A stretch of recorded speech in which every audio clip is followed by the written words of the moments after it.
Hello, first graders. For today's math application lesson, you are going to need your wonderful math packet that looks just like this. And it has a nice big We Heart Math with your big heart on it. It might have your name here. It has a number 2 on it. Go ahead and find this. It should be living in your blue folder. So take a minute and find this packet. And then you also need to have a pencil out. You will see me writing with a marker or a crayon, but you should be using a pencil. All right, friends, so for today, we are going to open our math packet to the page that has a nice 2 and a 9 on it. You should look for page 2-9. And when you're ready and have this page, we'll get started reading. And remember, we are gonna circle the numbers that we read, and we're gonna underline the question that we're looking for. All right, let's get started. A squirrel found 8 nuts in the morning, 5 nuts in the afternoon, and 2 nuts in the evening. How many nuts did the squirrel collect in all? So let's start by drawing out that problem, and then we'll move on to where it says extension. So it says the squirrel found 8 nuts in the morning. So I'm gonna draw, my nuts are gonna look like circles, so I'll draw 8 circles. 1, 2, 3, 4, 5, 6, 7, 8.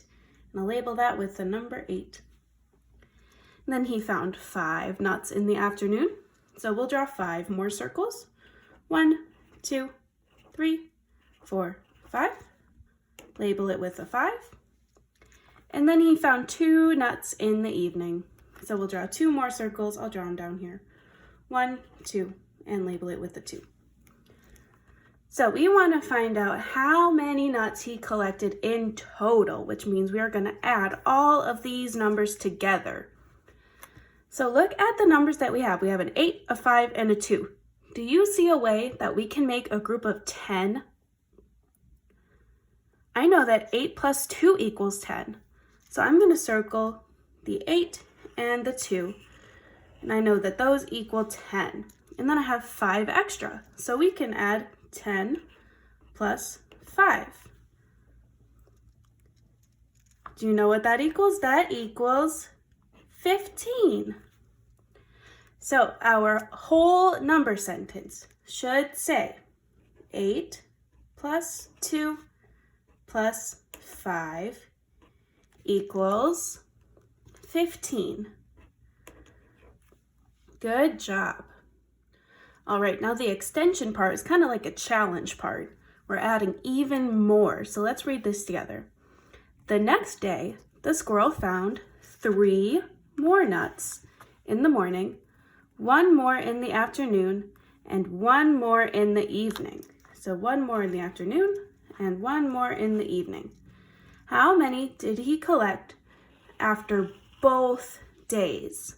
So that means we're going to take our 15 from here, from the first day. We'll write it down here, so we're going to add 15 plus. Now, he found 3 more nuts in the morning. So we'll draw 3 more. 1, 2, 3. Label with the 3. 1 more in the afternoon. 1 more. And 1 more in the evening. 1 more nut in the evening. So he found 3 plus 1 plus 1. Or 3 plus 2, which equals 5. 3 plus 1 plus 1 equals 5. So he ate 5 on the second day and 15 on the first day. Do you know what 15 plus 5 equals? We'll count it together. So starting with 15 from the first day, we have 15, 16, 17, 18, 19, 20. 15 plus 5 equals 20. And we are all done with this page. Good job. All right, first graders, we are all done. Great job with your math application problems today. Go ahead and take your packet, close it up, and make sure that it makes its way right back into your blue folder so you know where it is for next time. Bye, first graders. I will see you soon.